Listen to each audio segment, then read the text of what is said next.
প্রিয় দর্শক, ভিডিওটি দেখার আগে আমাদের ছোট্ট অনুরোধ, যদি কোনো অংশে আপনার মন খারাপ হয় বা কোনো ভুল বোঝাবুঝি ঘটে, আমরা আন্তরিকভাবে ক্ষমা চাই।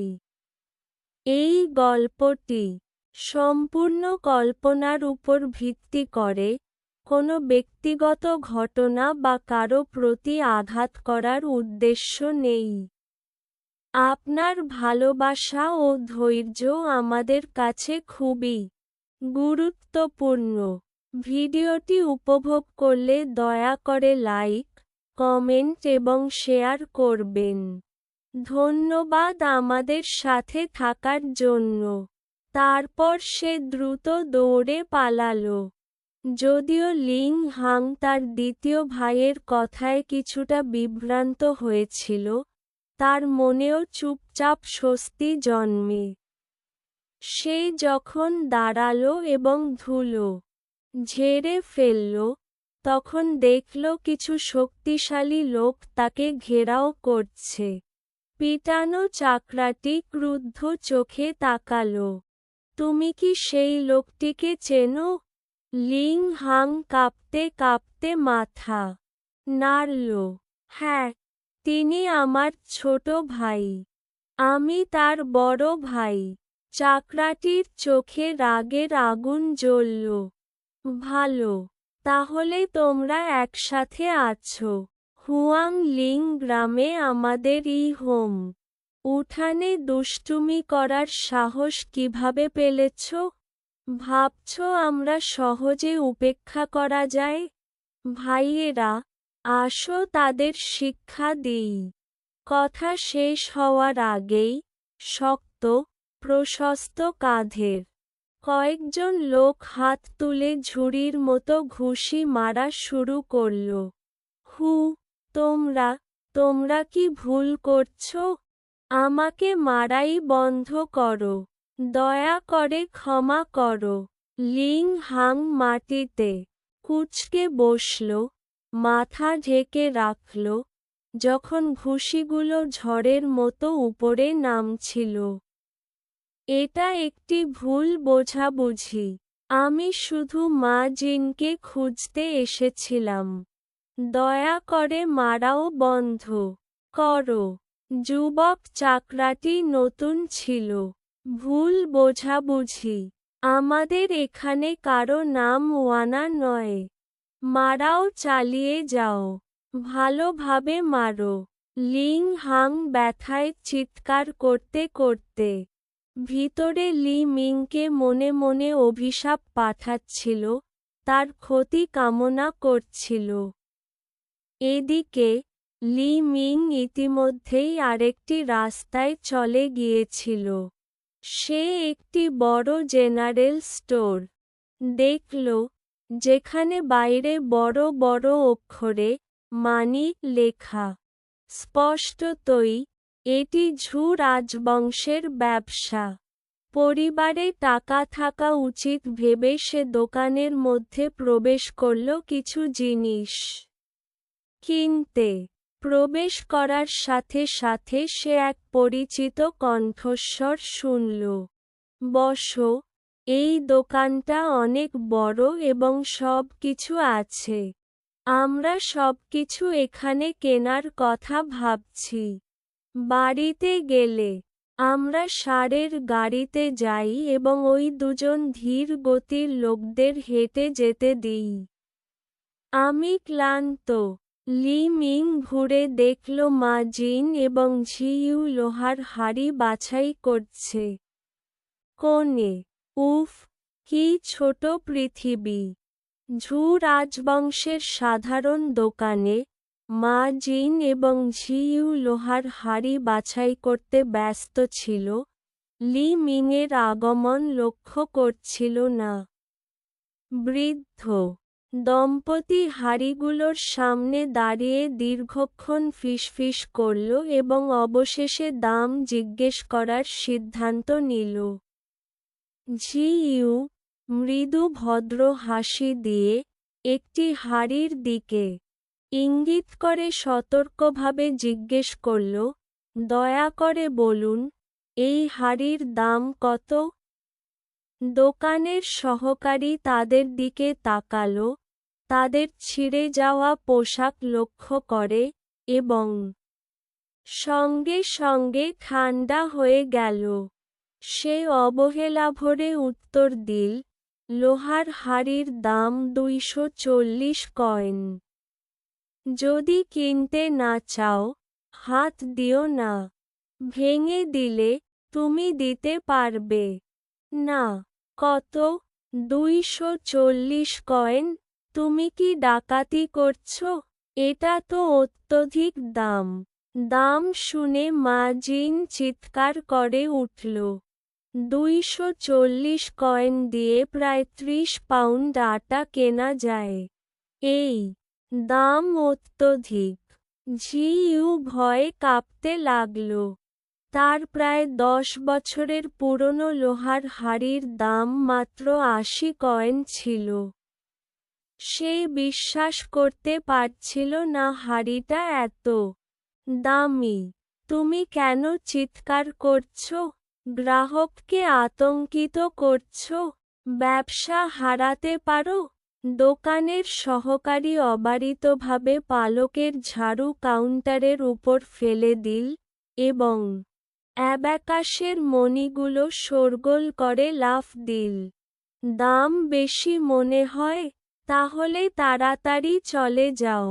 আমার কাজের ব্যাঘাত দিও না। ঝিউ তাড়াহুড়ো করে হাসি চাপিয়ে বলল, তোমার ছেলে, দয়া করে বিরক্ত হও না। আমরা শুধু মনে করি দাম একটু বেশি। দ্বিতীয় দোকানদার তাকে পাশের চোখে তাকিয়ে বলল, আমাদের লোহার হাড়ি 5 চেন নিখুঁত লোহার ব্যবহার করে 99 ধাপে তৈরি হয়। এটি 3 বছর ভেঙে যাবে না। তাই দাম স্বাভাবিকভাবে বেশি। যদি তোমার কাছে যথেষ্ট টাকা না থাকে, বাইরে সরাসরি বামে ঘুরে দেখো, হয়তো সস্তায় কিছু পেতে পারো। লি মিং কিছুক্ষণ দৃশ্যটি দেখল, তারপর মাথা নাড়ল এবং নিজের জিনিস বাছাই করতে শুরু করল। বাড়িতে অনেক খাজানো লবণ ছিল না, তাই সে 3 জেন কিনল। তেলটাও শেষ হয়ে গিয়েছিল। সে 2 টিন শূকর চর্বি কিনল। এদিকে এতদিন চিনি খায়নি, কিছু নতুন ছলনা দেখতে, তাই এক ব্যাগ আখের চিনি বেছে নেয়। এছাড়াও সে অন্যান্য নানা জিনিস ও বিভিন্ন মশলা পদার্থ নিল। অবশেষে, সে একটি বড় লোহার হাঁড়ি আর এক ঝলমলে রান্নার ছুরি সহ আরও অনেক জিনিস বেছে নিল। এদিকে এখানে উচ্ছলতা দেখে ঝিউ ও তার স্ত্রী মা জিনেরও মনোযোগ কেড়ে নিল। তারা দ্বিতীয় দোকানদারের কাছে দাম কমানোর জন্য অনুনয় চাওয়া নিয়ে ব্যস্ত ছিল। যখন তারা ঘুরে দেখল লিং হাং সেখানে আছে, তারা অবিলম্বে বিস্ময় স্তম্ভিত হয়ে চোখ বড় করে তাকিয়ে রইল। লিং হাং কিভাবে এত ধনী হতে পারে? তিনি কি আমাদের পরিবারের কাছ থেকে চুরি করে তা বিক্রি করে টাকা পেয়েছেন? সেই মুহূর্তে ঝিউ ও মা জিন তাদের নিজস্ব চুরি কাণ্ডের কথা মনে করল। ঝিউ কথা বলতে পারার আগেই মা জিন হঠাৎ চেঁচিয়ে লিং হাংয়ের দিকে ছুটে এসে বলল, তোমার জঘন্য প্রকৃতির মানুষ! এত রূপা কোথা থেকে নিয়ে এত জিনিস কিনলে? কি করে চুরি করল আমাদের থেকে? আজই তোমাকে, এই চোর, জেলা কার্যালয়ে পাঠাবো। লিং হাং মা জিনকে হাত নাড়িয়ে সরিয়ে দিল। মা জিন হাতছাড়া করে ছুটে এসেছিল, তারপরে হালকাভাবে ঠাট্ট করে বলল, চুরি? তুমি পাগলি নাকি? তোমার সেই ছেঁড়া ছাউনাটাকে তুমি কত বড় ভাবো? এর মধ্যে কি চোরার মতো কিছুই আছে? এই কথা বলার পর সে নিজের পকেট থেকে প্রায় 10 তালের একটি রূপার ঘণ্টি বের করে তা মা জিনের মুখোমুখি ঝলসে দেখিয়ে বলল, চোখ খুলো আর ভালো করে দেখো। তোমাদের টুকটাক টুকটাক জিনিসগুলো 10 তালের রূপার চেয়েও কম মূল্যবান। সত্যি কথা বলতে, আমি এটা বনের জঙ্গলে পাওয়া জিনসেং বেচে উপার্জন করেছি। সম্পূর্ণই বৈধ। উদ্ধৃতি চিহ্ন। সে রূপা দেখে কপাল চাপড়িয়ে বিস্ময়ে হা করে উঠল। হঠাৎ তার হৃদয়ে অনুতাপের ঢেউ উঠে এলো। যদি তিনি লিং হাংয়ের সঙ্গে সম্পর্ক ছিন্ন না করতেন, তাহলে ওই 10 তালের রূপা হয়তো তারই হতো। এই চিন্তা মাথায় আসতেই মনটা বিষিয়ে উঠল, জেনের ভেতর থেকে কেটে যাচ্ছে। মা জিনও ওই রূপার কয়েন দেখে স্তম্ভিত রয়ে গেল। তাদের বাড়িতে জমি ছিল, কিন্তু খাবার দাবার ও দৈনন্দিন খরচ আর বার্ষিক হেড ট্যাক্স বাদ দিলে বেশি কিছু থাকে না। ওই 10 তালের রূপা তাদের জন্য 3-4 বছরের আয়ের সমতুল্য ছিল। আর যেই নানান সামগ্রীগুলো আগে চুরি হয়ে গিয়েছিল, ততটুকু মিলিলে হয়তো অর্ধেক তাওলের দামও না। যেহেতু কেউ চুরি করেছে, তাই সেটা স্বাভাবিকভাবেই আমাদের মতো গণ্য হবে না। দোকানের মালিক একটি বড় গ্রাহক দেখে দ্রুত হাসিমুখে এগিয়ে এলেন এবং ব্যক্তিগতভাবে লিং হাংয়ের জন্য হিসাব করল। স্যার, মোট 515 কয়েন। আমি ছাড় দিয়ে 510 কয়েনে করে দিই, কি বলবেন? ঠিক আছে, লিং হাং সম্মতি জানিয়ে সরাসরি রূপা দোকানদারকে দিল। শিগগিরই দোকানদার রূপা গুনে বলে উঠল, এটা 9 তালের রূপা আর 490 কয়েন। দয়া করে নাও। লিং হাং মাথা নেড়েই টাকা পকেটে ভরে নিলেন, তারপর সব জিনিসগুলো বাঁশের ঝুড়িতে পুরে দিলেন। কেবল তখনই দোকানের সহকারী তাকে বিদায় জানিয়ে দেখা না করলে সে দোকান থেকে বেরিয়ে যেত না। লিং হাং চলে যাওয়ার পরে ঝিউ ও মা জিন একে অপরের দিকে চোখ ঘুরিয়ে লজ্জা পেয়ে দ্রুত সরে গেল। তারা রাস্তায় পৌঁছতেই লিং হাংকে আর দেখতে পেল না। মা জিন রাগে দাঁত কেটে বলল, হেড অফ হাউসহোল্ড, এই বাচ্চাটা কেন এত নির্মম? আমি তো ভাবছিলাম যদি সে আমাদের হাড়ির দাম দিয়ে দিত, অতীতের রাগপাত মিটে যেত এবং সে বাড়ি ফিরে যেত। কল্পনাও করিনি যে সে নিঃশব্দে বাঁচিয়ে চলে যাবে। উদ্ধৃতি চিহ্ন। সে আরও অসন্তুষ্ট হয়ে থাই ঘষে কেঁদে উঠল, পরিবার ছেদকালীন সময়ে যদি আমি জানতাম, তো তাকে মিলস্টোনে বেঁধে পা ভেঙে দিতাম যাতে সে ধনশালী হলে এখন বধির অভিনয় না করতে পারে। ঝিউ গায়ে দেয়ালে টিকে বসে শুকনো পাইপ ধূমপান করছিল। সূর্য আলোর মধ্যে থেকে চিড়ের স্ফুলিঙ্গ ঝলসে উঠল এবং পাইপ কানে তীব্র স্বাদ দেখাচ্ছিল, তবু তিনি তা লক্ষ্যই করছিলেন না। এক পাইপ শেষ করে সে উঠে, পাইপটা জুতোর ধারে ঠেকিয়ে নীরবে বলল, চোখ ভরা কাও। তোমরা কি সত্যিই ভাবো বনের জিনসেং 10 তালের রূপায় বিক্রি হবে? মা জিন রাস্তার কোনায় থুথু ফেলে চট করে আওয়াজ তুলে বলল, কেন না? সে পকেটে যে রূপা আছে তা কি নকল হতে পারে? হঠাৎ করে সে নিজের স্বামীর হাতা ধরল, নখগুলো প্রায় গায়ে ঢুকিয়ে ফেলল। মনে আছে তো, কয়েকদিন আগে সে পাহাড়ে শিকার করতে গিয়ে ক্লিফ থেকে গলিয়ে পড়েছিল। নিশ্চয়ই তিনি সে সময় কোনো ধন খুঁজে পেয়েছিলেন এবং আমাদের না বলে কোথাও লুকিয়ে রেখেছেন। ঝিউ কেচে পিঠে তীব্র ব্যথায় ধীরেচে দেখে, তারপর হাত তুলে তাকে তালু মেরে বলল, তুমি কি কুকুর?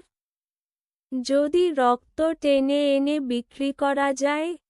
আমাকে চেপে ধরলে না, তাহলে তোমাকে মেরে ফেলব। মা জিন মুখ ঢেকে ফুঁসলিয়ে ফেলল, আমি শুধু চিন্তায় গিয়েছিলাম। আমি উজ্জ্বল সেই রূপা হাত থেকে ফিসলে যাচ্ছে দেখছি। চিন্তা করে লাভ কি? আমরা কি ওর কাছে গিয়ে না বলি? ঝিউ অপ্রস্তুত চোখে চেয়েছিল, তারপর মুখ চড়িয়ে বলল। মা জিনের চোখ হঠাৎ করে জ্বলজ্বল করে উঠল। সে তাকে পাশে টেনে রাস্তার ধারে লুকিয়ে নেয় আর কণ্ঠ নিচু করল, স্বামী, আমার একটা উপায় ভেবে দেখেছি। আমি গ্যারান্টি দিচ্ছি, আমাকে এটা করবে ওই ছেলেকে কিছুটা রূপা থুতু ফোরাবে। প্ল্যান কি? ঝিউ কণ্ঠ তুলল। তারা বাড়ি ফেরার পর আমরা গ্রামে জোরজবরদস্তভাবে গুঞ্জন করব, বলব সে মুরগি ও কুকুর চুরি করে, অনৈতিক আচরণ করে, অশিষ্ট। যাতে কোনো পাত্রী তালাশকারী তার নিকট বিয়ে চাইতে এসে সরে যায়। মা জিন মুখে গর্বোজ্জ্বল হয়ে বলল। হয়তো সে যদি ক্ষমা চাইতে 5 তালের রূপা দিল, তবেই আমরা প্রতিদিন গ্রাম প্রবেশপথে কত্তকথা করে উঠব যাতে 10 মাইলের লোকজনও শুনে, সে এক হৃদয়হীন দুষ্ট লোক। যদি সে বিয়ে করতে চায়, তাহলে বাধ্য হয়ে আমাদের রূপা পাঠাবে। ভালো প্ল্যান না? সে আরও গর্বিত হয়ে উঠল, যেন ইতিমধ্যেই ঝলমলে কয়েনগুলো তার ভাঁজে পড়তে দেখছে। তার শুকনো আঙ্গুলগুলো দ্রুত লিং হাংয়ের সামনে ঝাঁপিয়ে উঠছিল, যেন এক মুঠো বড় রূপার টুকরা ধরে রেখেছে। মা জিন এর কথা শুনে লি মিংও অনিশ্চয়তায় পড়ে গেল। তুমি কি সত্যিই মনে করো এটা কাজ করবে? যদি সে রূপা দিতে অস্বীকার করে? মা জিন হেসে বললেন, সে অবশ্যই দেবে। সে এই বছর 25 এর এবং কারো চেয়ে বেশি উদ্বিগ্ন। মনে করো, সে যখন হুয়াং লিং এ বিবাহিতা লিনকে দেখেছিল, তার চোখ প্রায় তার কোমরের পট্টে আটকে গিয়েছিল। লি মিং একটু ভাবল এবং তার চোখ জ্বলে উঠল। হয়তো এই পরিকল্পনাই সত্যিই কাজ করবে। আমরা চেষ্টা করি এবং দেখি। ভিতরে সে যতই অস্বস্তি অনুভব করুক না কেন, তাকে সহ্য করতে হবে। জু রাজবংশের জেলা প্রশাসকের সাথে তার কোনো সম্পর্ক নেই, তাই সে তাকে জেলে ঢোকাতে পারবে না। লি মিং দোকান থেকে বের হয়ে কাপড়ের দোকানে প্রবেশ করল। এখন তার কাছে কিছু রূপা ছিল, এবং যদিও সে বাজে খরচ করার পরিকল্পনা করেনি, তবুও সে চেয়েছিল নিজের জন্য কয়েকটা নতুন কাপড় কিনে আরামদায়কভাবে পরার জন্য। দোকানে বিভিন্ন ধরনের কাপড় ছিল, মোটা, নরম সুতির কাপড় এবং এদের মধ্যে কিছু দাম দেখল, মোটা কাপড়ের ৮০ কয়েনের জন্য ৫০ এবং সুতির কাপড়ের জন্য ২০০ এর বেশি। সে সিদ্ধান্ত নিল যে সে প্রায়ই পাহাড় এবং জঙ্গলে যাবে। সুতির কাপড় খুব নরম, আর মোটা কাপড় দৃঢ় এবং টেকসই, কাঁধ ও পিঠে অতিরিক্ত স্তর থাকায় পাহাড়ে বোঝা বহনের জন্য নিখুঁত। মোটা কাপড়ের ২ সেট দাও। সে ১৬০ কয়েন বের করল এবং কাউন্টারে রাখল। বিক্রেতা কাপড় মোড়ানোর আগেই সে দ্রুত একটি সেট পরল। ধূসর মোটা কাপড়ের পোশাক পরল, বেল্ট টাট করে বাঁধল, আর প্রাণবন্ত যুবকের মতো দেখাচ্ছিল। সে তার পুরনো জুতোর দিকে তাকাল, যেখানে আঙ্গুলগুলো বেরিয়ে আসছিল, এবং ক্লথ শুজ এর জন্য ৩০ কয়েন দিয়ে একটি জোড়া কিনল। প্রস্থান করার আগেই লি মিং লি ঝাও ও তার পরিবারের কথা মনে করল। ঝাও এর উচ্চতা এবং শারীরিক গঠন তার মতো হওয়ায় সে ভাবল তারা একই সাইজের কাপড় ব্যবহার করতে পারবে, কিন্তু ঝাও এর মায়ের পায়ের আকার নিশ্চিত ছিল না। তাই সে অনুমান করে তাদের জন্যও একটি সেট কিনল। দুপুর প্রায় ৩টি বাজতে চলল, তখন সে তাড়াহুড়ো করে বাঁশের ঝুড়ি নিয়ে জেলার দরজার দিকে এগোল। এদিকে লিং হি ও অন্যান্যরা শহরের দরজার বাইরে অপেক্ষা করছিল। হঠাৎ মা জিন এর চেঁচামেচির আওয়াজ শোনা গেল। তৃতীয় সন্তান, কি তোমার চোখে কিছু দেখা নেই? তাড়াতাড়ি যাও, তোমার স্ত্রীকে নিয়ে সামগ্রী নিতে হবে। মা জিন কথা শেষ করার সাথে সাথে লিং হাং ও জায়গা বড় ঝুড়ি নিয়ে হাজির হল, হাঁপাতে হাঁপাতে। লিং হি ও অন্যরা দ্রুত তাদের স্বাগত জানাল। সামগ্রীগুলো বোঝাই করার পর মা জিন অবশেষে শান্ত হলেন এবং বললেন, তোমরা সবাই আগে যাও। আমি ও তোমার পতি গাড়িতে বসব।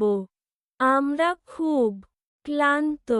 এ কথা শুনে ঝিউ দুশ্চিন্তায় বলল, বাবা, মা, আমরা তো পথ হেঁটেছি, কিছু খাইনি এবং এখনই ক্লান্ত। ফিরে গেলে আমাদেরও গাড়িতে চড়তে হবে। জায়গা চেয়ার এবং চেঁচিয়েও বলল, তুমি ছোট ছেলেটি, গাড়ি কি কেবল তোমাদের জন্য? টাকা খরচ হয়। যুবকরা কয়েক পদক্ষেপ আরও হাঁটতে পারে, ক্লান্ত হবে না।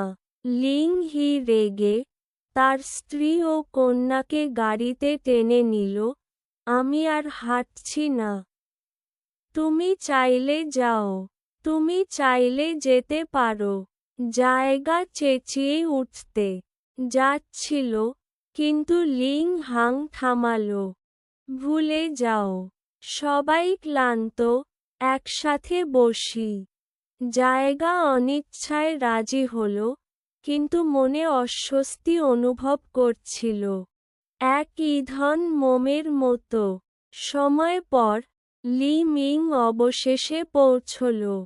পুরনো ঝি দূর থেকে তার নতুন কাপড় দেখে চোখ জ্বলে উঠল।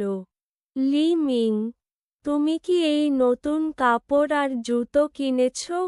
লি মিং হাসল এবং মাথা নাড়ল। দাদা ঝি, আমি এখন ২৫। আমাকে কিছু সুন্দর কাপড় কিনে একজন স্ত্রী খুঁজে নিতে হবে। দাদা ঝি মাথা নাড়লেন, ঠিক আছে। তাড়াতাড়ি গাড়িতে চড়ো, কেউ অপেক্ষায় আছে। তিনি গাড়ির পেছনের দিকে ইঙ্গিত করলেন। লি মিং দেখল লি ঝাও ও মা জিন তাকে তীব্রভাবে চোখে চোখ রাখছে, যেন তাকে খেয়ে ফেলতে চায়। সে তাদের এড়িয়ে সরাসরি গাড়িতে গেল এবং তার পিঠ থেকে বাঁশের ঝুড়ি নামিয়ে গাড়িতে রাখল। নিকটবর্তী গ্রামবাসীরা কৌতূহলী হয়ে দেখছিল। ঝুড়ি বিভিন্ন ধরনের সামগ্রী দিয়ে ভর্তি ছিল। তাদের চোখ লাল হয়ে গেল হিংসায়। ঝুড়িতে একটি নতুন লোহার হাঁড়ি, রান্নার ছুরি, বিভিন্ন মশলা, একটি আখের চিনি, এমনকি 2 সেট নতুন কাপড় এবং জুতো ছিল। এমন বিলাসিতা বিরল। নতুন বছর উপলক্ষে কেউ এতটা খরচ করত না। লি মিং, তুমি কি এখন ধনী? সবকটি রূপার কত খরচ হয়েছে? হ্যাঁ, অন্য জিনিসের কথা বাদ দিলেও। শুধু সেই বড় লোহার হাঁড়ি একাই প্রায় 200 কোয়েনের। লি মিং গাড়িতে বসে হাত নাড়ল। এটা ছোটখাটো খরচ মাত্র। আমি অর্ধেক রূপা খরচ করেছি। দাদা ঝি অবাক হয়ে প্রায় ভারসাম্য হারাতে গেল। ছেলে, এটা কেবল সৌভাগ্য যে তুমি কিছু পাহাড়ের জম খুঁজে পেয়েছ। কি সত্যিই তোমার সৌভাগ্য এত ভালো প্রতিবার? আপনি চিন্তা করবেন না, দাদা ঝি। এবার আমি শুধু কিছু জম বিক্রি করিনি, বরং 10 টুকরার দামের একটি বন্য জিনসেং মূলও বিক্রি করেছি। হেড ট্যাক্সের জন্য 2 টুকরা কি বড় কথা? গ্রামবাসীরা উত্তেজনায় কাতর হয়ে উঠল। লিং হি ও তার স্ত্রীও একটু হিংসায় চোখ বোলাল।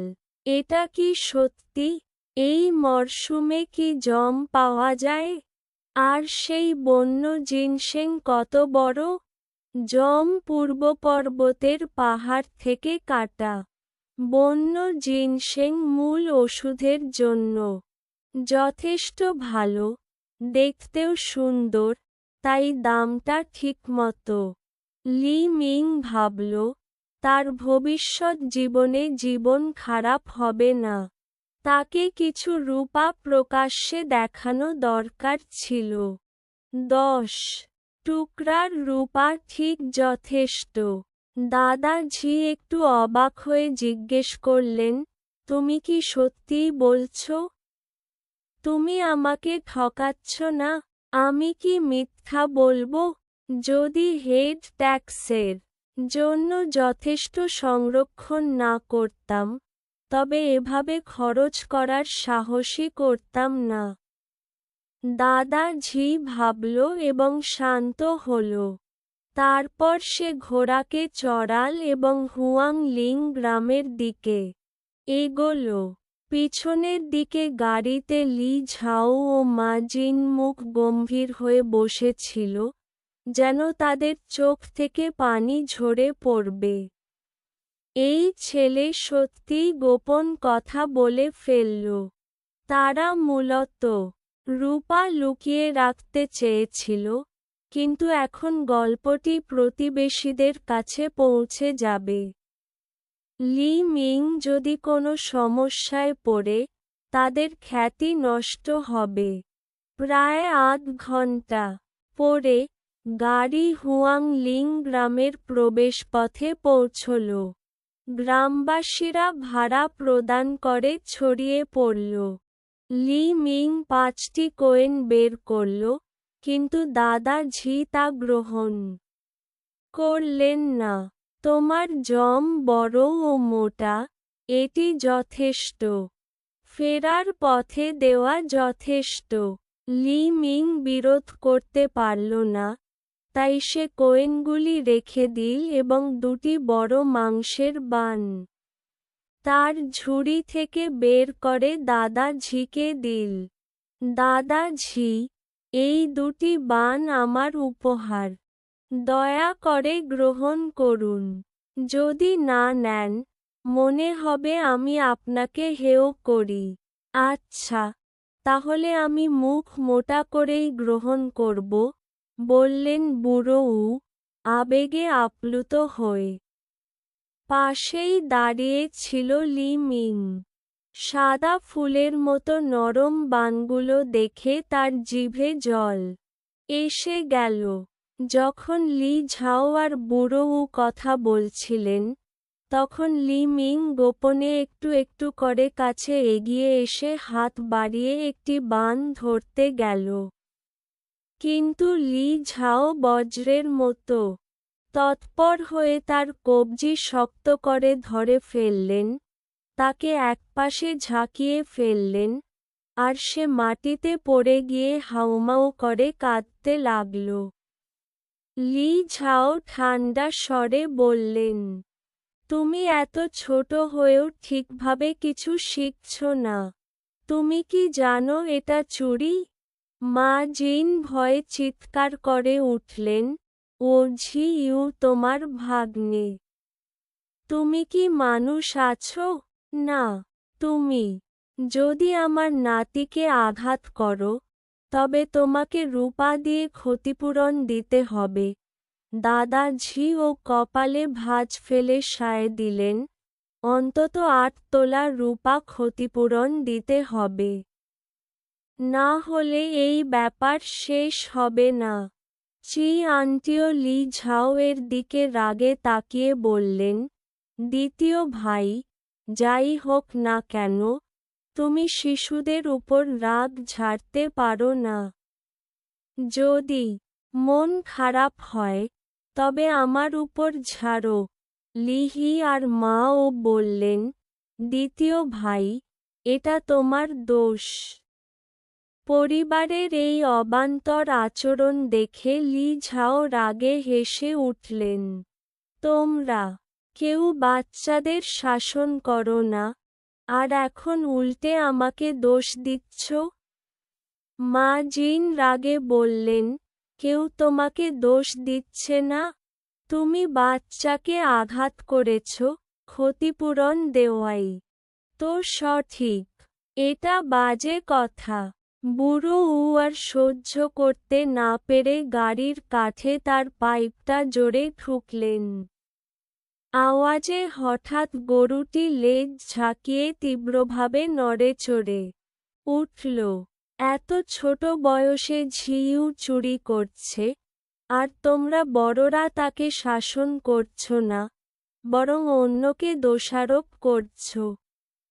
বিশ্বাস করো বা না করো, আমি এখনই ঝু রাজবংশের জেলার কার্যালয়ে গিয়ে তোমাদের বিরুদ্ধে অভিযোগ জানাবো যে তোমরা সন্তানদের অবহেলা করছ।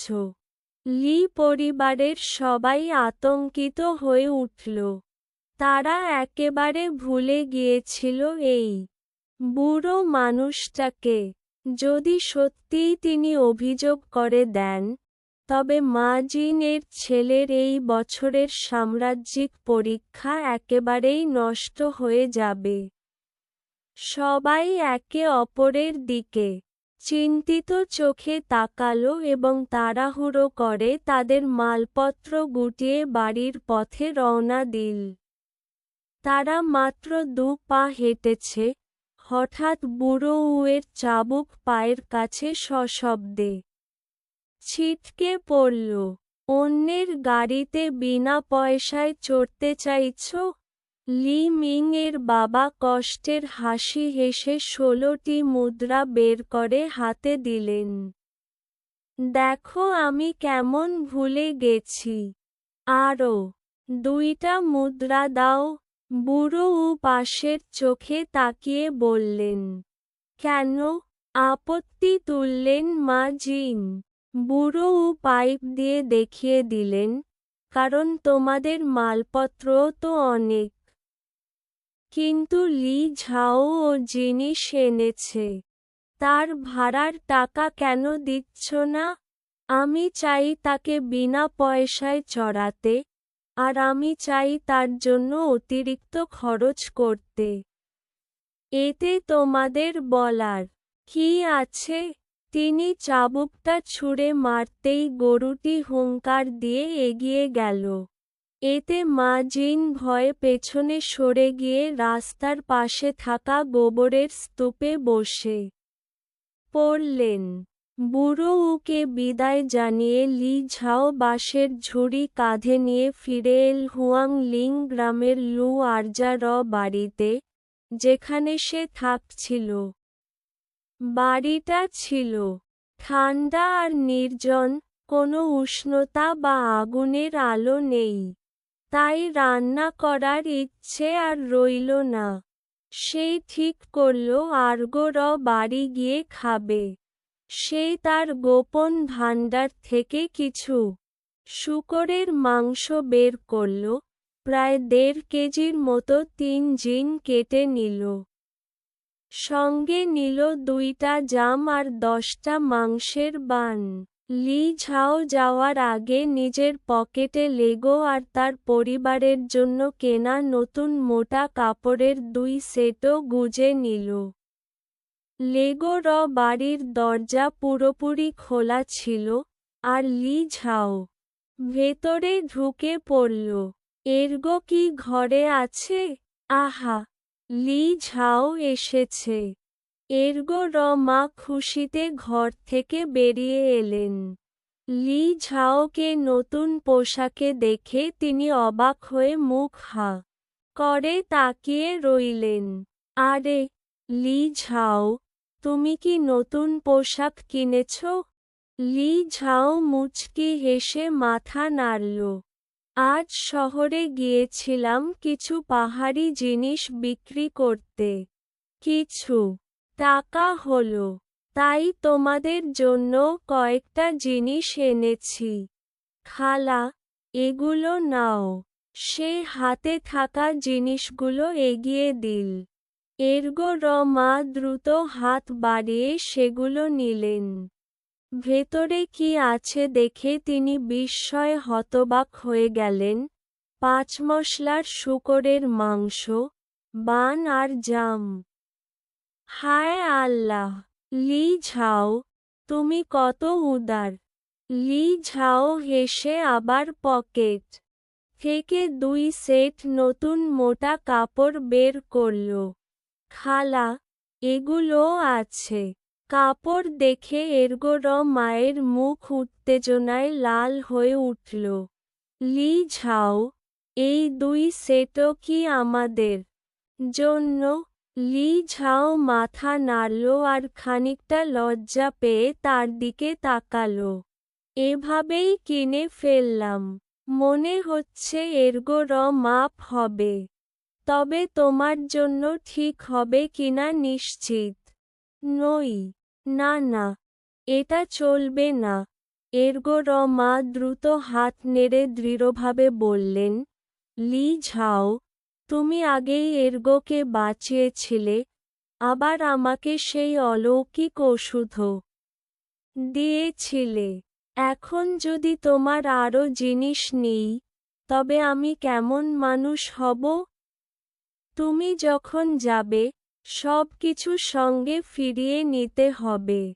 লি ঝাও চিন্তিত স্বরে বলল, খালা, তুমি বেশি ভাবছ।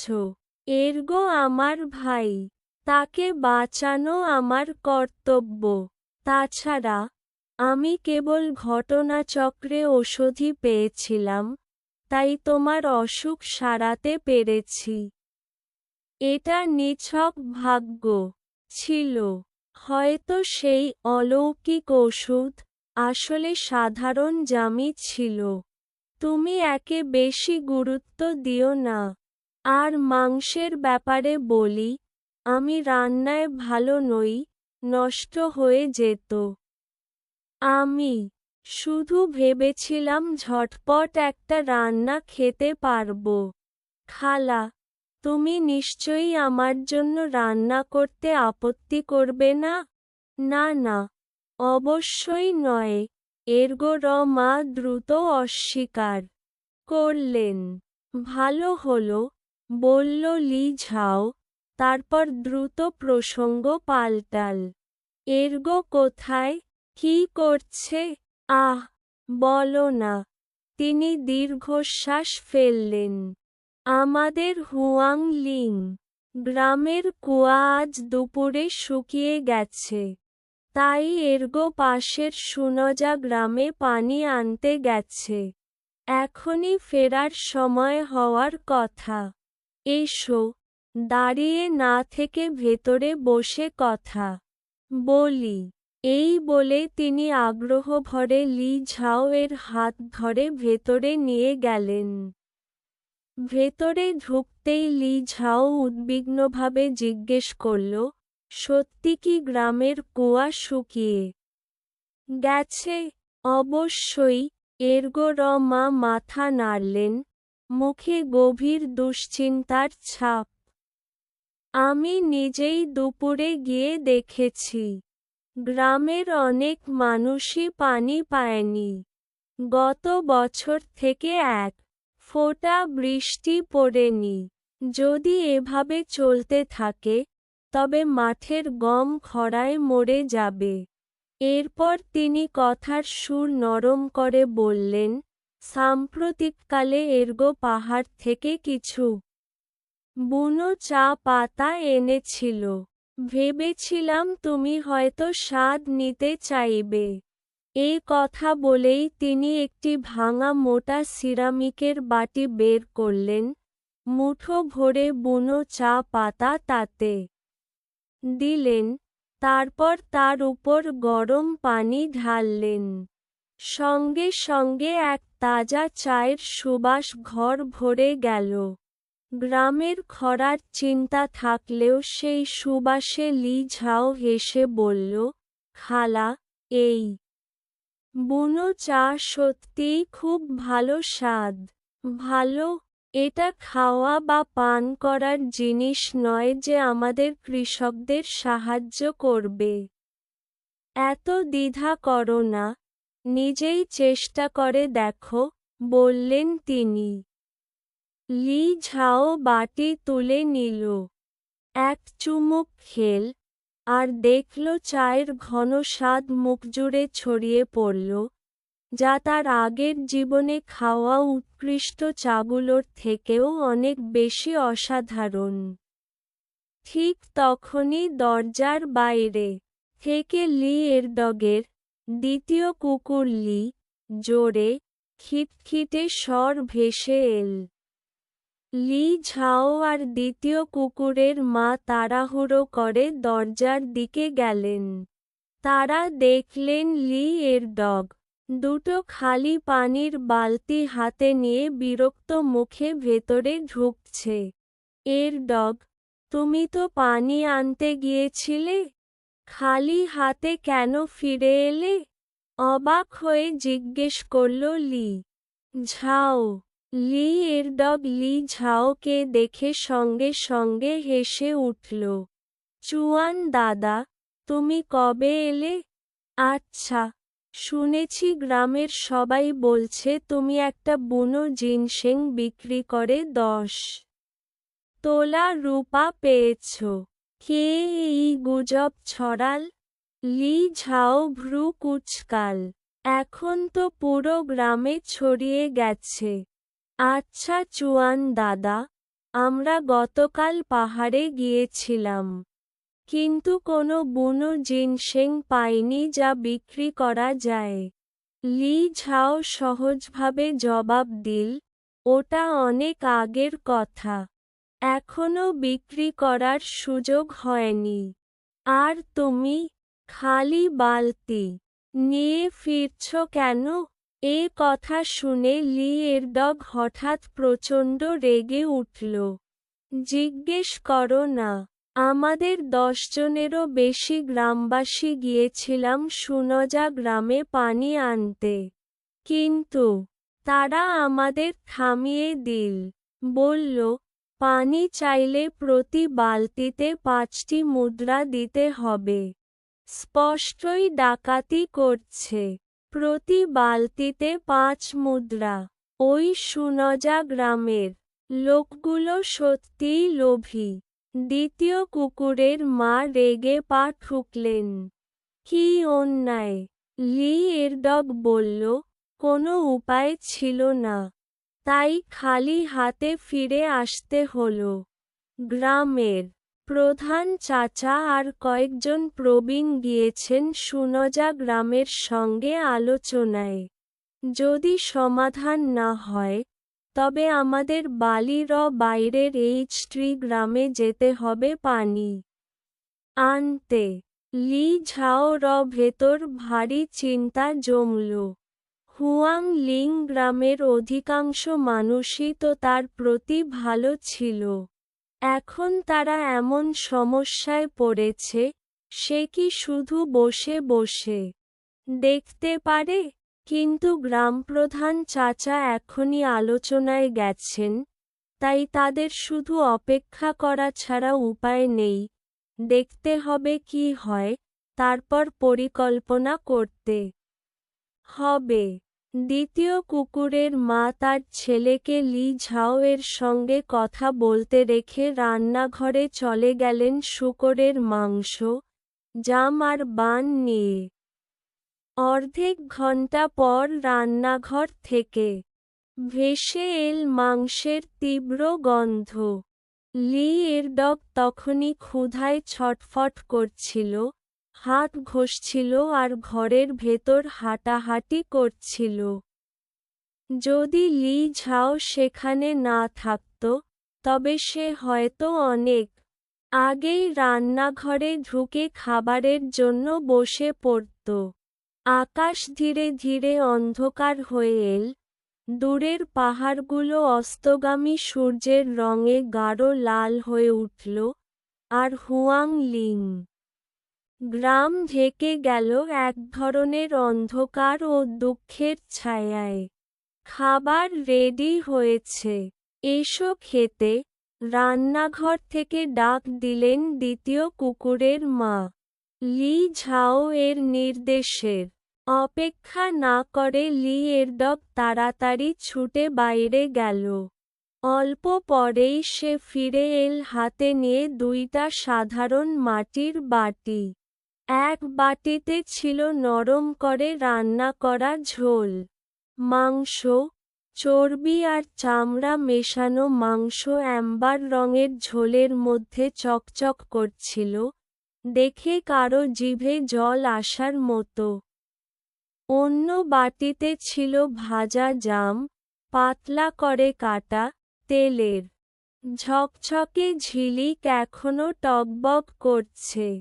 লি ঝাও সেই দুই পদ দেখে এতটাই ক্ষুধার্ত হয়ে পড়ল যে মুখে জল চলে এল।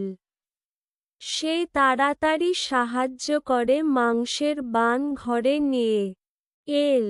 শেষে দ্বিতীয় কুকুরের মা ভেতরে নিয়ে এলেন একটি বাটি জাম আর ডিমের স্যুপ। যখন মা জিন হাঁড়ির ঢাকনা খুললেন, তখন এক সমৃদ্ধ, দীর্ঘস্থায়ী সুগন্ধ যেন প্রবাহিত ড্রাগনের মতো চারদিকে ছড়িয়ে পড়ল। দুধের মতো সাদা স্যুপের পৃষ্ঠে স্বচ্ছ তেলের একটি স্তর ছিল, যা ম্লান হলুদ তেলের প্রদীপের আলোয় কোমলভাবে ঝলমল করছিল। কোনো কথা বলার প্রয়োজন ছিল না। খাওয়ার সময় এসে গেছে। তারা তিনজন, 6টা চপস্টিক্স একসাথে নেমে এলো টেবিলের উপর, যেন এক প্রবল ঝড় নেমেছে। কিছুক্ষণ পর, সবাই পেট পুড়ে খেয়ে তৃপ্ত হল। লি ঝাও এবং লি মিং আরাম করে হেলান দিল, পেট ঘষতে ঘষতে। মা জিন টেবিলের এলোমেলো অবস্থা গুছাতে গুছাতে বকাবকি করতে লাগলেন। দেখো তোমাদের, যেন 3 দিন 3 রাত ধরে না খেয়েছিলে। এত গোগ্রাসে খাও, একটু ভেবেচিন্তে খাও, না হলে পেট ফেটে যাবে। ঠিক তখনই একটি তীক্ষ্ণ তামার ঘণ্টার শব্দ গোটা হুয়াং লিং গ্রামে প্রতিধ্বনিত হল।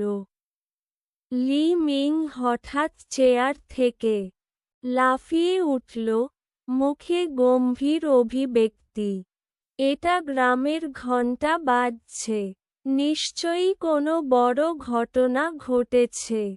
লি ঝাও ও লি মিং দ্রুত এগিয়ে গেল, দৌড়ে চলল গ্রামের মাঝের খোলা জায়গার দিকে।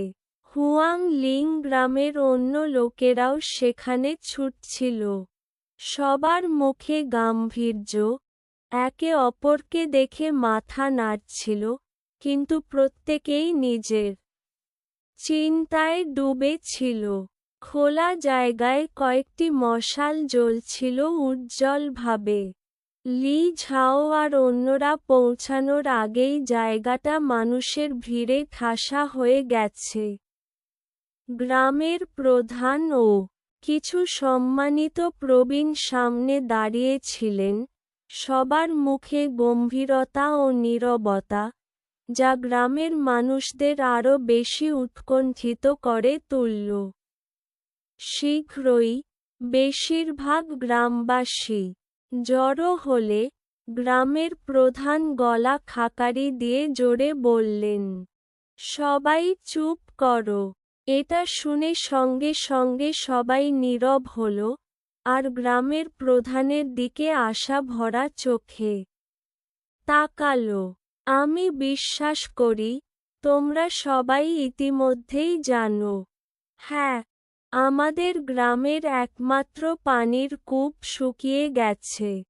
তিনি এ কথা বলতেই বেশিরভাগ মানুষ শান্ত রইল, কারণ তারা বিষয়টি আগেই জেনেছিল।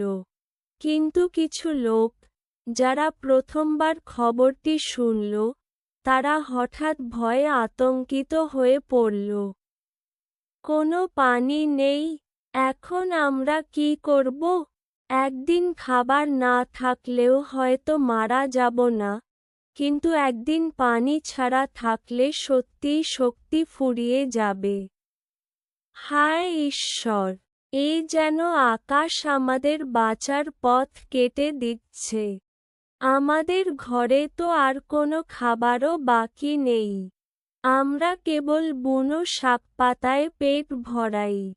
এখন যদি পানিও না থাকে, তবে আমরা কিভাবে বাঁচব? খবরটা যারা মাত্র জানল, তারা আতঙ্কে হা করে শ্বাস নিল। কেউ গ্রামের দুর্বল স্বভাবের চিৎকার করে উঠলেন, চুপ করো। সবাই চুপ হয়ে গেলে তিনি আবার বললেন, সবচেয়ে কাছের গ্রাম, সুনজা গ্রাম, ঘোষণা দিয়েছে এক বালতি পানির দাম 5টি কয়েন। কিন্তু 5 কয়েন দিয়ে 2 জিং গমের ভুসি আর এক মুঠো বুনো সবজি কেনা যায়, যা এক পরিবারের একদিনের খাবারের জন্য যথেষ্ট।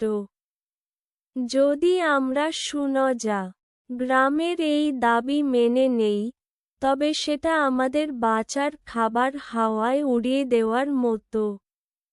তখন হুয়াং লিং গ্রামের মানুষজন একে একে অনাহারে মরবে। এখন প্রশ্ন হল, আমরা কি কাপুরুষের মতো হাঁটু গেড়ে বসে আমাদের শেষ অর্থ দিয়ে পানি কিনব, নাকি যে কোনো উপায়ে পানি খুঁজে বের করার চেষ্টা করব? সবাই তোমাদের মতামত দাও। গ্রামের প্রধান কথা শেষ করতেই ভিড়ের মধ্যে হইচই শুরু হয়ে গেল। দ্রুত কয়েকজন উঠে দাঁড়িয়ে বলল, গ্রামের প্রধান চাচা, যেহেতু সুনজা গ্রাম আমাদের পানি ব্যবহার করতে দিচ্ছে না, তাহলে আমরা হুয়াট্রি গ্রামে গিয়ে পানি নিয়ে আসি। একটু দূর বটে, কিন্তু তৃষ্ণায় মরে যাওয়ার থেকে তো ভালো। হ্যাঁ, গ্রামের প্রধান, আসুন আমরা হুয়াট্রি গ্রামে যাই পানি আনতে। তৃষার কারণে আমাদের জীবন থেমে যেতে পারে, এটা কি আমরা মেনে নেব? গ্রামের প্রধান মাথা নেড়ে দীর্ঘশ্বাস ফেললেন। আমরা শুনেছি, হুয়াট্রি গ্রামেও আজ বিকেল থেকে পানি ফুরিয়ে যাবে। তারা এখন হয়তো নিজেদের জন্য পানি খুঁজতে ব্যস্ত। হায় ঈশ্বর! হুয়াট্রি গ্রামেও পানি নেই? হুয়াট্রি গ্রাম আর আমাদের গ্রাম একই ধরনের জমিতে বসে, তাই স্বাভাবিকভাবেই সেখানে পানির কূপও শুকিয়ে যাবে। শুধু সুনজা গ্রাম, যেটা নিচু জায়গায়, তাদের কূপগুলো প্রভাবিত হয়নি। তাহলে আমরা কি করব? এখানে বসে থেকে মরব? গ্রামের প্রধান, আমি মনে করি তৃষ্ণায় মরার চেয়ে আমরা গিয়ে সুনজা গ্রামের পানি নিয়ে আসা ভালো। আমি বিশ্বাস করি না, যদি আমাদের গ্রামের সব শক্তিশালী পুরুষ একসাথে সেখানে যায়, তারা আমাদের আটকাতে পারবে। ভিড়ের মধ্যে উত্তেজিত আলোচনা চলতে লাগল, কারো কণ্ঠ কারো সঙ্গে মিশে যাচ্ছিল। কেউ কেউ তো হুমকি দিল জোর করে পানি দখল করবে। সবাই চুপ করো, গ্রামের প্রধান গম্ভীর স্বরে বললেন। সুনজা গ্রামে আমাদের চেয়ে অনেক বেশি মানুষ আছে। যদি আমরা সেখানে ঝাঁপিয়ে পড়ি, তাহলে শুধু লড়াই শুরু হবে। আর যদি বড় সংঘর্ষ হয় আর সেটা ঝু রাজবংশের কর্মকর্তাদের কানে যায়, তবে হুয়াং লিং গ্রাম আরও বেশি ভুগবে। গ্রামের প্রধান চারদিকে তাকালেন, চোখে গভীর দৃঢ়তা। ভিড়ের মধ্যে কেউ একজন আস্তে আস্তে বিড়বিড় করে বলল, তাহলে কি সত্যিই কোনো পথ নেই? পথ আছে, কিন্তু সেটা নির্ভর করছে তোমরা কতটা চেষ্টা করতে চাও তার ওপর। গ্রামের প্রধান উত্তর দিলেন। তার কথা শুনে গ্রামবাসীদের মধ্যে আবার আশার আলো জ্বলে উঠল। গ্রামের প্রধান চাচা, দয়া করে আমাদের আর অপেক্ষায় রেখো না। বলো কি করতে হবে। হ্যাঁ গ্রামের প্রধান, তুমি শুধু বলো, আমরা তোমার কথাই শুনব। গ্রামের প্রধান মিরন দুই হাত তুলে সবাইকে শান্ত করলেন এবং উচ্চ স্বরে বললেন, আমাদের হুয়াং লিং গ্রাম বড় পাহাড়ের একেবারে পাশেই। পাহাড়ে যেহেতু অনেক বন্য প্রাণী আছে, তার মানে সেখানে অবশ্যই পানির উৎস আছে। আমরা যদি কঠোর পরিশ্রম করি, তবে নিশ্চয়ই পানির উৎস খুঁজে পাব, আর হয়তো আমাদের সেচ সমস্যাও মিটে যাবে। সত্যি, এটা কি সম্ভব? গ্রামবাসীরা উৎফুল্ল হয়ে আলোচনা শুরু করল। অবশ্যই সম্ভব। আমি কোনোদিন মিথ্যে বলিনি, গ্রামের প্রধান আত্মবিশ্বাসী কণ্ঠে বললেন। এখন সবাই ঘরে ফিরে গিয়ে ভালো করে ঘুমাও। আগামীকাল সকালে গ্রামের প্রবেশদ্বারে সবাই একসাথে জড়ো হবে। তারপর আমরা একসাথে পাহাড়ে গিয়ে পানি খুঁজব। তাহলে ঠিক হলো। বৈঠক শেষ। গ্রামের প্রধানের এই কথায় গ্রামবাসীরা অনেকটা আশ্বস্ত হল। বৈঠক শেষে লি ঝাও আর লি মিং দুজনেই আলাদা হয়ে নিজেদের বাড়ি ফিরে গেল, তবে মনটা ছিল চিন্তিত। লি ঝাও এর কাছে নিজের গোপন এক জলের ঝর্ণা ছিল তার বিশেষ স্থানের ভেতর। কিন্তু সেই ঝর্ণার পানি বাইরে বের করা কঠিন। ঝর্ণার সেই পানির স্বাদ সাধারণ পানির মতো ছিল না।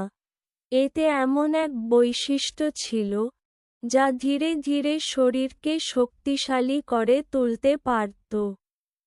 অন্য কেউ যদি সেটা একবারও খেয়ে ফেলত, তবে সহজেই বুঝে যেত এই পানিতে কিছু অস্বাভাবিকতা আছে। যদি কখনো এই গোপন স্থান আর ঝর্ণার খবর ফাঁস হয়ে যেত, তবে লি ঝাও ভয়ানক বিপদের মুখে পড়ত। তাই গ্রামের পানির সমস্যার সমাধানে অন্য কোনো উপায় খুঁজে বের করা তার জন্য জরুরি ছিল। একজন সময়ভ্রমণকারী হিসেবে লি ঝাও জানত পাহাড়ে সত্যিই পানি আছে। কিন্তু সেটা পাওয়া তত সহজ নয়, যেমনটা গ্রামের প্রধান মিরন বলেছিল। পাহাড় ছিল বিশাল, আর অন্ধভাবে এখানে ওখানে ঘুরে বেড়ানো মানে হারা মাছির মতো হয়ে যাওয়া, যা কোনো কাজেই আসবে না। তার দরকার ছিল একটা কার্যকর উপায়। হঠাৎ সে মনে করল, একবার একটা ছোট ভিডিওতে সে একটা কৌশল দেখেছিল। প্রথমে ভূমির আকার দেখে সম্ভাব্য জলের জায়গাগুলো চিহ্নিত করতে হয়, তারপর মগওয়াট নামের এক গাছের পানিপ্রেমী স্বভাব কাজে লাগিয়ে জলের উৎস খুঁজতে হয়। কিন্তু যেহেতু এটা কেবল একটা ভিডিও থেকে শেখা, সে নিশ্চিত ছিল না এটা আদৌ কাজে লাগবে কি না। সেই রাতে আর কিছু ঘটল না। পরের দিন সকালে, লি ঝাও নিজের ধনুক তীর গুছিয়ে নিল, কোমরে বাঁধল একটা দা, আর লি মিংকে ডেকে একসাথে বেরিয়ে পড়ল। গ্রামের প্রবেশদ্বারের দিকে অনেক মানুষ ইতিমধ্যেই যাচ্ছিল। তারা পৌঁছে দেখল সেখানে বিপুল ভিড় জমে গেছে। যখন পর্যাপ্ত লোক জড়ো হল, গ্রামের প্রধান মিরন গলা চড়িয়ে বললেন, বয়স্করা, মহিলারা আর শিশুরা পাহাড়ের গোড়ার দিকেই পানি খুঁজবে। তরুণরা আর শক্তিশালী শ্রমিকরা যাবে পাহাড়ের মাঝামাঝি পর্যন্ত। সফল হোক বা ব্যর্থ, আমাদের ভাগ্য নির্ভর করছে এই চেষ্টার ওপর। আশা করি সবাই সতর্ক থাকবে। এখন, সবাই, চলো। গ্রামের প্রধান কথা শেষ করতেই, অসংখ্য গ্রামবাসী হুয়াং লিং গ্রাম থেকে চারদিকে ছড়িয়ে পড়ল। লি ঝাও আর লি মিং একসাথে বেরিয়ে গেল, দ্রুত পা বাড়াল পূর্ব দিকের পাহাড়ের দিকে। তারা পাহাড়ের পাদদেশ আর মাঝপথ পেরিয়ে চলল। প্রায় আধ ঘন্টা সতর্কভাবে হাঁটার পর চারপাশে আর কোনো গ্রামবাসীর ছায়াও দেখা যাচ্ছিল না। লি ঝাও এক বিশাল পাথরের ওপর দাঁড়াল। চারদিকে তাকিয়ে দেখল, জায়গাটা তুলনামূলক সমতল, আর এটা পাহাড়ের দুই চূড়ার মাঝে নয়। তাই এখানে পানির সম্ভাবনা প্রায় নেই বললেই চলে। ভাই লি ঝাও, এখন আমাদের কি করা উচিত? লি মিং দা হাতে দাঁড়িয়েছিল, মুখে সতর্ক, আর পেছনে ঘুরে জিজ্ঞেস করল, চল একটু বিশ্রাম নিই, তারপর আরও উপরে উঠব। লি ঝাও উত্তর দিল। লি মিং এর মুখমণ্ডলে সামান্য পরিবর্তন এলো। ভাই লি ঝাও, যদি আমরা আরও ভেতরে যাই, তবে পৌঁছে যাব পাহাড়ের গভীরে। সেখানে অনেক বন্য পশু আছে। কোনো বিপদ হবে না তো? লি ঝাও হেসে বলল, ঠিক সেই কারণেই আমাদের আরও গভীরে যাওয়া দরকার। এই পশুগুলো আমাদের মতোই, তারা প্রতিদিন প্রচুর পানি খায়। পাহাড়ের মাঝামাঝি জায়গায় পশু কম দেখা যায়। আমি মনে করি এর কারণ হল, ওখানে পানি নেই। লি মিং কিছুটা বিভ্রান্ত হল। আমি তোমার কথাই শুনব, ভাই লি ঝাও। তুমি যেখানে বলবে, আমি সেখানেই যাব। ঠিক সেই সময়ে, পাহাড়ের পাদদেশে মা জিন জ্যাং দ্রুত ছুটে গেলেন তার পুত্রবধূ আর মা জিনের সঙ্গে। যখন তারা ঘাসের পাশে পৌঁছালেন যেখানে বিয়ের মধ্যস্থতাকারী লু পানি খুঁজতে মাটি খুঁড়ছিলেন। বিয়ের মধ্যস্থতাকারী লু, আমার তোমার সঙ্গে জরুরি কিছু কথা আছে, তাড়াহুড়ো করে বললেন জ্যাং। লু তখন একটা কাঠি দিয়ে মাটি খুঁচিয়ে পানি খুঁজছিলেন। বিরক্ত মুখে তিনি বললেন, এত তাড়া কিসের? আমি আগে পানির উৎস খুঁজে বের করি, তারপর কি বলতে পারবে না? জ্যাং জোর করে হাসলেন আর কাছে এসে দাঁড়ালেন। না না, তেমন জরুরি কিছু নয়। তুমি তোমার পানি খুঁজো, আমি শুধু তোমার সঙ্গে একটু গল্প করি। তাড়াহুড়ো করো না। লু কিছুক্ষণ থমকে দাঁড়ালেন, তিনজন মহিলার চেহারা দেখে দ্বিধায় পড়লেন। তারপর সোজা হয়ে দাঁড়িয়ে বললেন, আচ্ছা, তোমরা তিনজন যখন এভাবে আমার পিছু নিয়েছ, না জেনে যাওয়া সম্ভব নয়। বলো, কি ব্যাপার? এই সুযোগ দেখে জ্যাং লুর আরও কাছে গিয়ে ফিসফিস স্বরে বললেন, লু, আমাকে একটা কথা প্রতিশ্রুতি দাও। কখনোই লি ঝাও এর জন্য আবার কোনো বিয়ের প্রস্তাব দেবে না। না হলে জীবনে অনুতপ্ত হতে হবে। লুর ভ্রু কুঁচকে গেল। তিনি হাতে থাকা কাঠি ভেঙে ফেললেন। মানে কি? ওই ছেলেটা কি কোনো খারাপ কাজ করেছে? জ্যাং তাড়াতাড়ি হাত নেড়ে আতঙ্কিত হাসি দিয়ে বললেন, না না, কিছু না। শুধু লি ঝাও খুব ঝামেলাবাজ ছেলে। সে একেবারেই পরিবারে মানানসই নয়। এই বলে তিনি নিজের গলার ক্ষতটা দেখালেন, যা এখনো পুরোপুরি শুকায়নি। এটা ছিল গোপনে লুকিয়ে থাকা ডানাওয়ালা বিষাক্ত পোকা কামড়ানোর দাগ। দেখছো, এই ক্ষতটা হয়েছে কারণ ও ইচ্ছে করে আমাকে বিষাক্ত পোকার মুখে ফেলে দিয়েছিল। শুধু আমি নই, আমাদের পরিবার প্রধানকেও সে বাড়ির ভেতর একটা বিচ্ছু ছেড়ে কামড় খাইয়েছিল। ওই নিষ্ঠুর মানুষটা আমাদের পরিবার বলে মানেই না। সে চায় আমাদের সবাইকে মেরে ফেলতে। চি তখন আগুনে ঘি ঢালার মতো করে যোগ করল, আরও আছে, লি ঝাও বড়দের জায়গা নেওয়ার উপযুক্ত নয়। আমার ছেলে, লি ঝাও এর ভাগ্নে ঝিইউ, সে ভদ্র, ভালো ছেলে। কিন্তু লি ঝাও তাকে সবার সামনে মেরেছে, আর সে তখন চিৎকার করে কেঁদেছে। যদি বিশ্বাস না হয়, বুড়ো উকে জিজ্ঞেস করো। সে নিজের চোখে দেখেছে। এমন একজন মানুষকে যদি কেউ বিয়ে করে, তবে তাদের পরিবার প্রজন্মের পর প্রজন্ম অভিশপ্ত হবে। চি এরপর মা জিন এর দিকে তাকালো। তাকে বলার ইঙ্গিত দিল। মা জিন অস্থির হয়ে আঙুল ঘষতে লাগলেন, তারপর কষ্ট করে বললেন, যাই হোক, আমার সৎ ভাইটা ভালো মানুষ নয়। লু, তুমি ওর কথায় ভুলো না।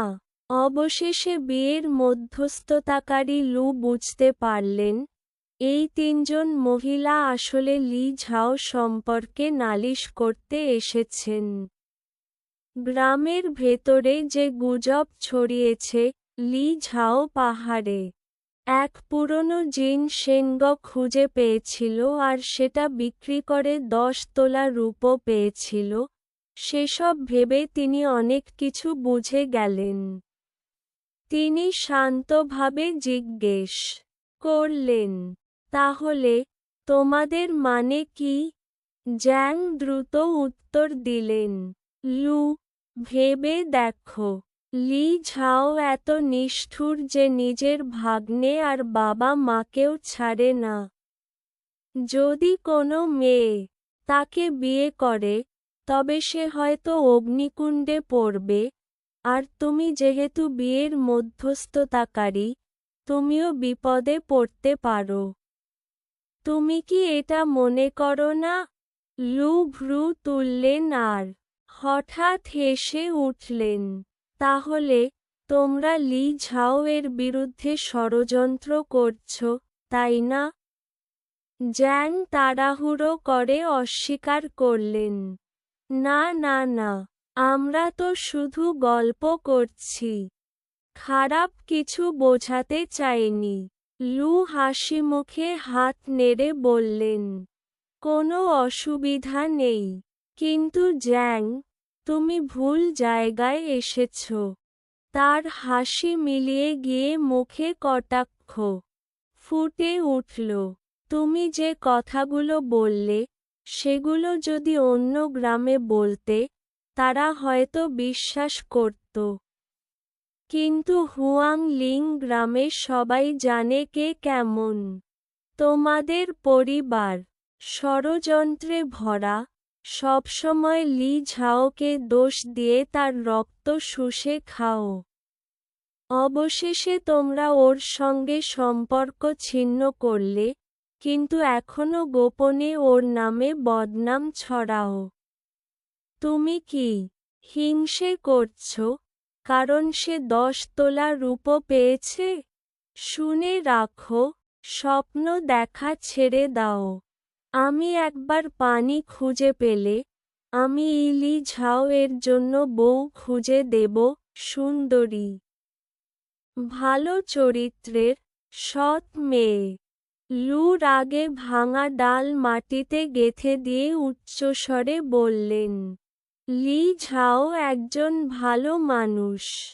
আজ ভোরবেলা ও লি মিংকে নিয়ে পাহাড়ে পানি খুঁজতে গেছে, আমি নিজ চোখে দেখেছি। তোমাদের পুরুষদের মতো নয়, যারা গাছের নিচে বসে থাকে, সামান্য ভদ্রতার ভানও করে না। তোমরা শুধু একদল লোভী নেকড়ে। তাই তো বিষাক্ত পোকায় কামড় খাওয়া তোমাদের প্রাপ্য। লু ছিলেন বুদ্ধিমতী মধ্যস্থতাকারী। তার তীক্ষ্ণ কথায় জ্যাং আর অন্যরা নির্বাক হয়ে গেল। তারা শুধু মুখ ঢেকে পালিয়ে গেল। চি ভয়ে কাঁপতে কাঁপতে বলল, ওই বুড়ি মহিলার মুখটা খুব ধারালো। লি ঝাও এর সততার কথাই আসল সত্য। মা জিন ভীতস্বরে জিজ্ঞেস করলেন, মা, এখন আমরা কি করব? গুজব ছড়ানো কি চালিয়ে যাব? মি জিয়াং তীব্র দৃষ্টিতে মা জিনের দিকে তাকালেন। তোমার এই দুর্ভাগ্যজনক মুখটা দেখলেই আমি বিরক্ত হই। একটু খুশি হতে পারো না? আমি বিশ্বাস করি না আমাদের পরিবার লিং হাং এর চেয়ে উজ্জ্বল হতে পারবে না। এ কথা বলেই সে মন শক্ত করে তার পুত্রবধূকে নিয়ে আরেক দল নারী ও শিশুর দিকে এগোল, আবারও গুজব ছড়ানোর চেষ্টা করতে লাগল। এদিকে লিং হাং ও লি মিং পৌঁছে গেল পাহাড়ের এক গহ্বরে, যেখানে লতাগুল্ম জটলা পাকিয়েছে আর মাটির ওপর মোটা শুকনো পাতার আস্তরণ জমে আছে। লিং হাং চারপাশ দেখে খুশি হল। লি মিং, আমরা শিগগিরই পানির উৎস খুঁজে পাব। লি মিং উত্তেজিত হয়ে উঠল। সত্যি, দাদা লি ঝাও? কোথায় পানি? আমি তো কিছু দেখতে পাচ্ছি না। লিং হাং মাটির দিকে আঙুল দেখিয়ে বলল, কাছেই আছে। যাও, কিছু মগওয়াট, আর্তেমিসিয়া, নিয়ে আসো। আমি তোমাকে দেখাবো কিভাবে পানি খুঁজে বের করতে হয়। ঠিক আছে দাদা লি ঝাও, তুমি সাবধানে থেকো। লি মিং তাড়াতাড়ি চারপাশে খুঁজতে লাগল। পাহাড়ি গহ্বরটা ভরপুর ছিল গাছগাছালি দিয়ে। আর মগওয়ার্টও ছিল প্রচুর। কিছুক্ষণের মধ্যেই সে এক বড় গুচ্ছ নিয়ে ফিরে এল। লিং হাং মগওয়ার্ট মাটিতে বিছিয়ে দিল, তারপর আগে থেকে প্রস্তুত করা আগুনের কাঠি বের করে মগওয়ার্টের শিকড়ে আগুন ধরাল। ঘন ধোঁয়া তিতাকুটে গন্ধ ছড়িয়ে সাপের মতো পাক খেতে খেতে উঠতে লাগল। তারপর গহ্বর ঘুরে উত্তর পশ্চিমের পাথরের দেয়ালের দিকে ভেসে গেল। লি মিং ঝুঁকে বসে ধোঁয়ার গতিবিধি লক্ষ্য করছিল। দাদা লি ঝাও, কেন এই ধোঁয়া বারবার ওই পাথরের ফাটলের ভেতর ঢুকছে? এটা প্রমাণ করে যে ওখানে বাতাস ঢোকার পথ আছে এবং নিচে পানির উৎস রয়েছে, লিং হাং বলল। সে তার দা দিয়ে পাথরের দেয়ালে ঠুকল, শব্দটা ছিল ভোঁতা। দেখছ, ছায়ার দিকের পাথরে সবুজ শ্যাওলা জন্মেছে আর সেগুলো পাখার মতো ছড়িয়ে আছে। এর মানে ভেতরে আর্দ্রতা রয়েছে। হঠাৎ সে পাথরের দেয়ালের নিচের দিকে আঙুল দেখালো। দেখো, এখানে ধোঁয়াটা ঘুরপাক খাচ্ছে। দুজন একসাথে ঝুঁকে দেখল, ধোঁয়া যেন কোনো অদৃশ্য শক্তির টানে মাটি থেকে 1 ফুট ওপরে পাক খেতে খেতে টানছে। লি মিং হাত বাড়িয়ে চুল, আঙুল সঙ্গে সঙ্গে ভিজে উঠল। ঠান্ডা লাগছে দাদা লি ঝাও। নিশ্চয়ই ভেতরে পানি আছে। লিং হাং হাসল। একটা চিহ্ন দাও। চল, নিচে নেমে গ্রামপ্রধানকে খবর দিই। ভাবছি অন্যরা হয়তো পানি পেয়েছে কিনা। সে একটা কাপড় বের করে লতার সঙ্গে বেঁধে রাখল চিহ্ন হিসেবে।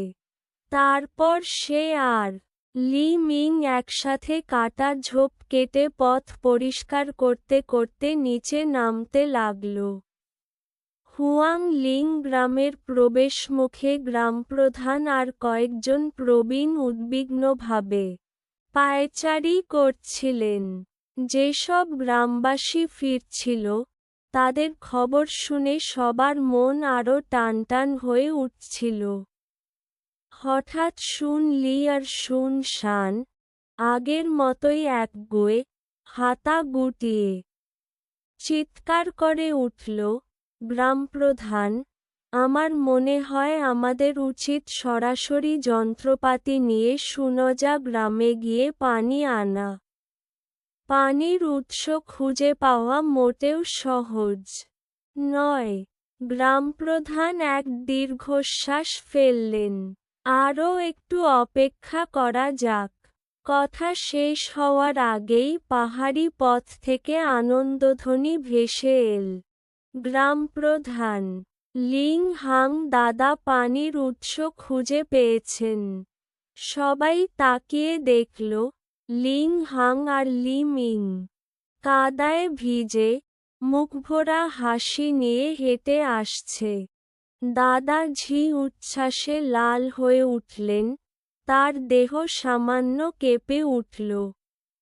অন্য প্রবীণরাও তাড়াতাড়ি দুজনকে ঘিরে ধরলেন। শুন লি শান লিং হাং এর পিঠে জোরে চাপড় মারল। ভালো ছেলে, সত্যি তুমি পানি পেয়েছ? আমাদের সঙ্গে মজা করছো না তো? হ্যাঁ লিং হাং, এই ব্যাপারে মজা চলবে না, অন্য এক প্রবীণ বলল। সবার প্রশ্নের মাঝে লিং হাং সাদা দাঁত বের করে হেসে হাত তুলে ইশারা করল চুপ থাকার জন্য। কাকা, দাদারা, এত বড় বিষয়ে আমি মিথ্যে বলবো না। তবে খুব তাড়াতাড়ি খুশি হবেন না। এ কথা বলেই হঠাৎ সে গম্ভীর হল। পানি পাথরের দেয়ালের নিচে লুকিয়ে আছে। ওটা বের করতে কিছুটা কষ্ট হবে।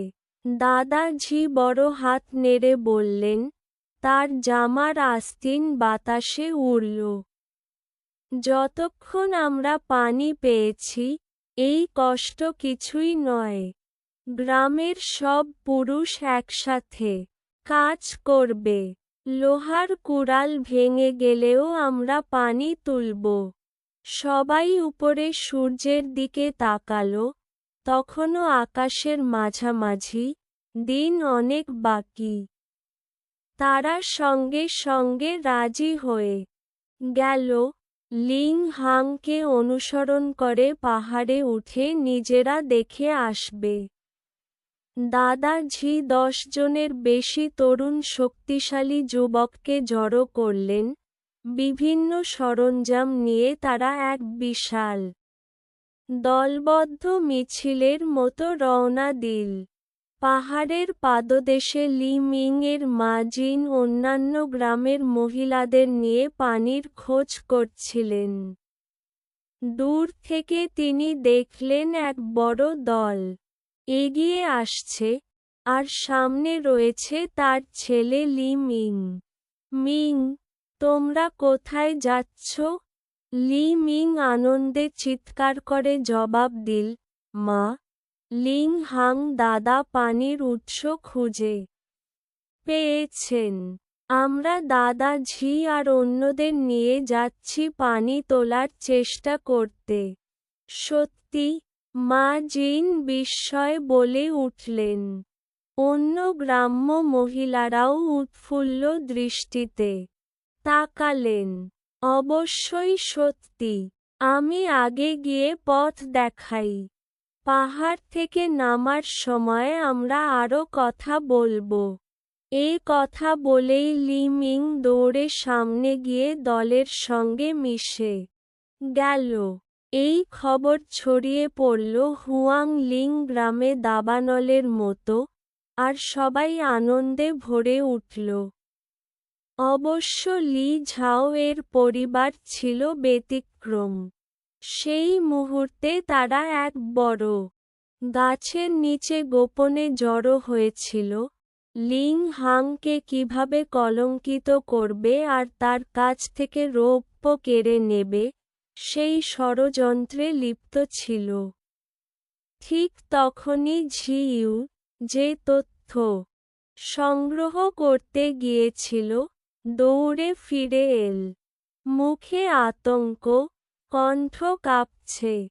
বাবা, মা, বিপদ হয়েছে। লিং হাং সত্যিই পাহাড়ে পানির উৎস খুঁজে পেয়েছেন। লি ঝাও হঠাৎ উঠে দাঁড়ালো, প্রায় খড়ের স্যান্ডেল খুলে পড়ে যাচ্ছিল। কি বললে? ওই ছেলেটা সত্যিই খুঁজে পেয়েছে? আমি তো এমন কথা সহজে বলতে সাহস করি না। আমি গ্রামের অন্যদের কাছ থেকেই শুনেছি। তারা নিজেদের চোখে দেখেছে। লি ঝাও অসহায়ভাবে দীর্ঘশ্বাস ফেলল। আমার এই ছোট ভাই তো আগে একেবারে অযোগ্য, কোনো কাজ ঠিকমতো করতে পারত না। কিন্তু সাম্প্রতিক সময়ে সবকিছু যেন তার অনুকূলে চলছে। প্রথমে সে সম্পর্ক ছিন্ন করল, তারপর পাহাড়ে গিয়ে বুনো জিনসেং পেল, আর এখন আবার পানির উৎসও আবিষ্কার করল। এতে তো সে সবার চেয়ে বুদ্ধিমান মনে হচ্ছে।